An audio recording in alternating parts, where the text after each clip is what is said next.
Hvem er den bedste ørkensøn, den store talende mester? Hvem har fortjent den højeste løn, den store talende mester? Han er så god som dagen er lang, og derfor synger vi med glæde denne sang. Hvem har vi med i vor aftenbøn? Den store talende mester. Ja. Hey, pst, kom lige. Hvad? Hvem synes vi er en kæmpe nar? Den store talende mester. Og hvem er det, der ingen også? Den store talende mester. Han er så dum Som dagen er lang, og vi gider ikke synge hans lortes. hey. Faktisk ikke noget, han kan. Og han har en meget lille tissemand. Hvem er den største idiot? Det er mig. Fes af! Nej, broder! Ali Bubbers Bakar kom tilbage. Jeg sagde ikke fis af. Jeg sagde fes af. Ikke den.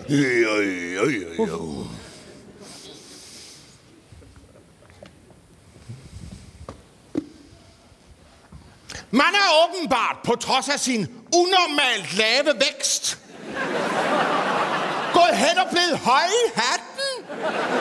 Eller som vi siger her i logen, for stor i fessen. Det var slet ikke Fingrene derfor. væk! Og som vi jo alle ved, når fessen er blevet for stor til, at man kan udfylde den, ja, så må man jo tage fødderne til hjælp. Nej! Sådan. Nu tror jeg, den passer bedre til den karakteristiske flade pande. Ellers er det jo selve kødhovedet, vi må trampe på næste gang. Festen på! Det kan jeg jo ikke. Den. Festen på! Javel.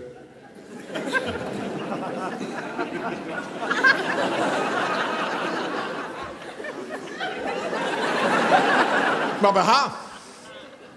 Tak. Mange tak. Det var så uendeligt. Og vi vil nu afsynge logeeden, der er derfor fælles rejsning. Alle rejser sig frivilligt og meget hurtigt op.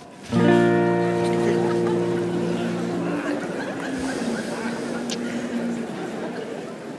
2, 3. Vi hedder ørkenens sønner, og vi er stolte af det. Vores humør kan ingen røre. Vi klør kun der, hvor det klør, og synger fest, fest, fest, og så til hverdag. Syng så himlen vi kan lide.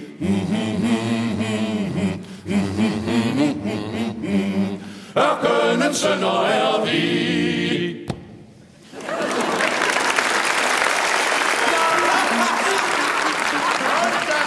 Hvor har vi dog fedt kammeratskab. Nej, hvor er det godt at se jer alle sammen igen, altså. Ja, tak i lige måde. Tænk, det er 2 år siden Ja, sidst. det er fantastisk. Det er utroligt. 2 år? Ja, Hold da op. Hey, hvor har jeg altså savnet jer. Det er skægt, for vi har overhovedet ikke savnet dig. Det var for sjov. Nå, ja. Ja, hold kæft, hvor har vi et fedt kammeratskab. Hvad har I dog lavet i al den tid? Jeg har ikke lavet. Jeg har holdt mig i 2 år. Nej, men har I fået oplevet noget? Ja, du kan fame og tro, vi har fået noget op at leve. Hey, ved I, hvem jeg så forleden, som jeg ikke har set i 10 år? Din pik! Hold kæft, hvor har vi et fedt kammeratskab. Nej, jeg så Tutte. Hvem så du? Ja, jeg så Tutte. Kan I ikke huske Tutte? Tutte. Tutte? Tutte. Om vi kan huske Tutte. Hun havde bare de største Øreringe. Ja. Man må sige om Tutte, at hun var en dygtig pige. Ja. Det var hun. Og hvad var det, hun var dygtig til? Tutte? Tutte. Hun kunne bare Sprog. sprog. Ja. Nå, du mener fransk. Hugo famer fransk. Ja, Hugo fransk flydende. Ved I hvad? Jeg prøvede engang at få hende med til græsk. Det var bare meget, meget svært at komme ind. Altså, på holdet. På holdet! Ja. Nej, det var altså ikke græsk, hun var god til. Nej, det var engelsk. Engelsk, hvad er det nu? Det er det, når man kører til venstre i dobbeltseng? Hvorfor skal I altid misforstå alting? Hun var god til det engelske sprog. Eller hun blev det, men det var hårdt. Det var meget hårdt.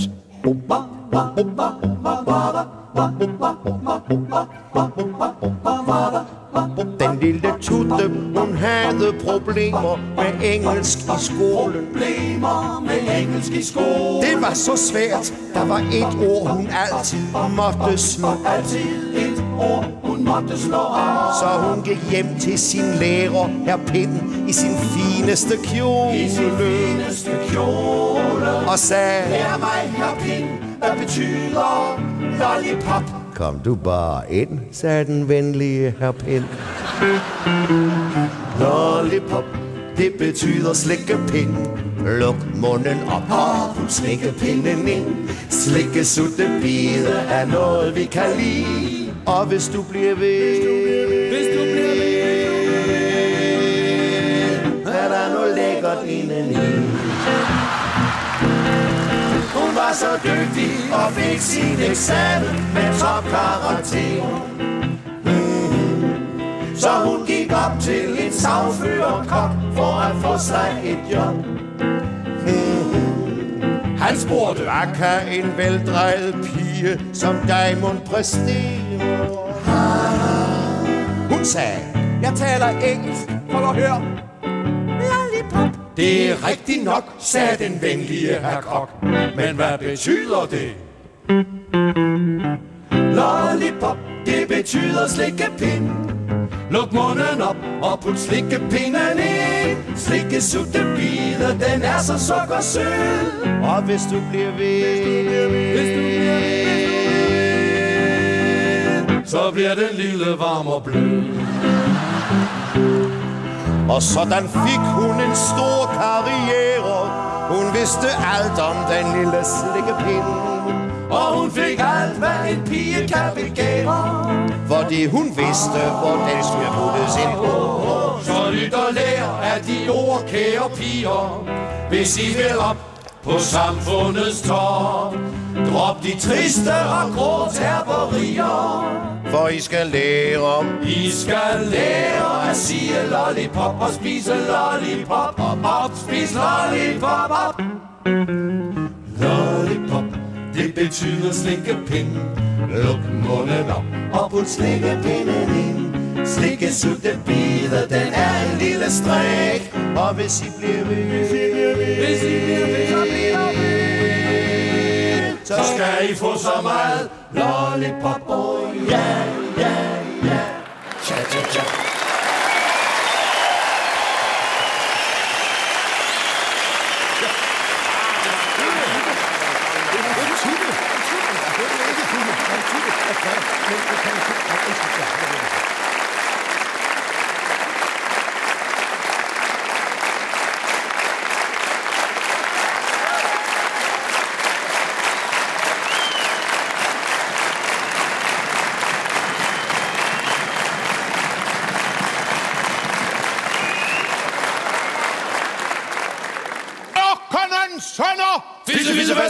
Velkommen i oasen. Tak. Det er hårde tider for vores gamle loge. Hørt. Gennem de sidste årtier har journalister i artikler, der handler om hemmelige broderskaber, gang på gang fremsat beskyldninger om, at der også i vores loge skulle blive afholdt store orgier, hvis tema er, når jeg rent udsagt, sex. Ja! Kom med det! Genvalg! Det er det eneste grund til, at jeg kommer her med det. Undskyld. Noget sådan, kære tilhørere, har i denne loge aldrig forekommet. Det passer altså ikke. Der går ikke en dag uden hele logen af filmen. Hold din broder, Omar Papa, gå tilbage i ryggen! Derimod har vi lagt hele vores manddomskraft i det opsøgende humanitære arbejde blandt unge kvinder, som vi efter utallige besøg erfaret var på vej ud i prostitution. Disse kvinder har vi taget under vores beskyttende vinger. De er blevet befriet fra prostitutionens åg og har fundet et fristed langt fra alle seksuelle tanker her hos ørkenens sønner. Fisse, fisse, fisse, fisse. De vasker for os. De går til hånde. Og munde. Og ikke mindst i vores poolrum, hvor vi jo også indimellem spiller billiard, har de med stor lyst spredt deres indsats. Aldrig har vores kejler knejset så flot på det grønne klæde. Aldrig har vores kugler været så skinnende rene. Og det morsomme er jo, at når man knupper på kuglerne, så regner det på præsten. Stille! Stille! I fladpandede, sexfixerede fnatmider. Ja, undskyld. Kan man da ikke få bare 2 minutters fred uden jeres latterlige, liderlige tissekonetanker? Hvad var det for et ord? Det er vi godt, det Kan I så gå på plads? Ja. Skal I have med aviserne? Nej!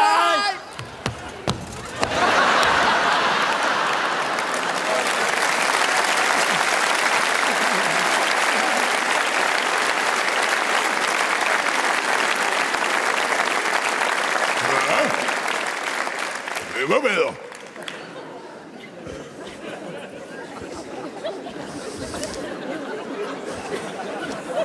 Men et er, at disse kvinder har fået så meget pekuniært, at de kan klare sig selv. Noget andet er, at der på denne jord findes nogen, som ingen vil tage sig af. Nej. Jo.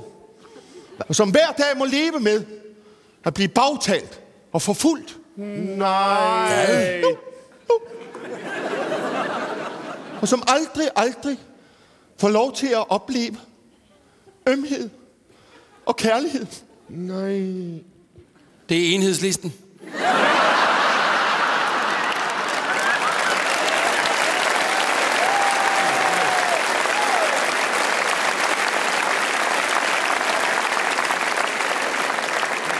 Nej, broder Omar Papa, det er ikke Enhedslisten. Men det er lige så sørgeligt.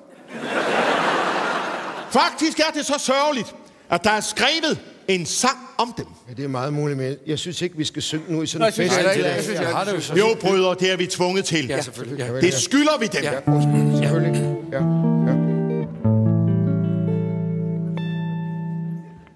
Hver lille skabning på Guds grønne jord har ret til et liv i respekt. Ret til at leve i fred, hvor de bor. Men verden er ikke perfekt. For der er nogen, der må flygte hver dag. Nogen, der står os så nær. Ingen forsvarer og kæmper deres sag. Så nu vil vi nævne dem her.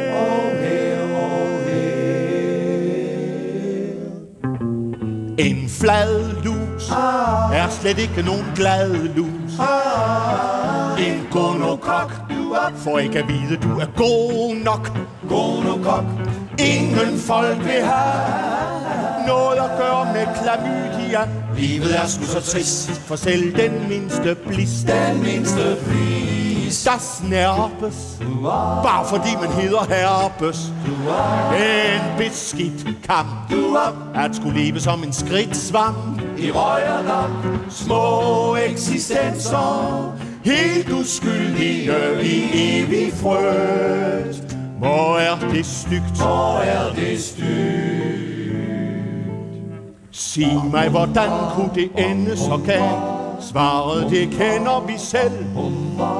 For det er blevet okay og normalt bare at slå andre ihjel. Greenpeace og Amnesty fører sig frem. Alle, der trænger, de får. Men hjælpen kommer jo aldrig til dem, der lever imellem jeres lår. År efter år. En fladbuk er en rigtig lagt for hadbuk. Man mobbes, hvis man er født med navnet syfilis. Ikke noget tis, ingen mennesker har. Ømme følelser for skede katar. Du er ja-dæmon, urinvejsinfektion. Godt vi ikke har nogen. En blæne bliver bekæmpet af de pæne. De skriger skrub ud, skodsforbud. Til den mindste smule udflød. Kom og træk vold, kønsvort og fnat. Hver og en fordrevet og forladt. Det er dybt godnat, det er dybt godnat. En fladlus er slet ikke nogen fladlus. En gonokok, for ikke at vide, du er goner. En kok er goner. Ingen folk vil have noget at gøre med klamydia. Livet er sgu så trist for selv den mindste pris. Der snærpes, bare fordi man hedder herpes. En beskidt kamp at skulle leve som stridsvamp, både i røg og i damp. Små eksistenser, helt uskyldige i evig frygt. Hvor er det styr? Hvor er det syg? Men nu har de fået et paradis, hvor de kan leve frit. Kan leve frit. Her i mit skridt, der bor de 10. Godnat, små venner, og sov godt.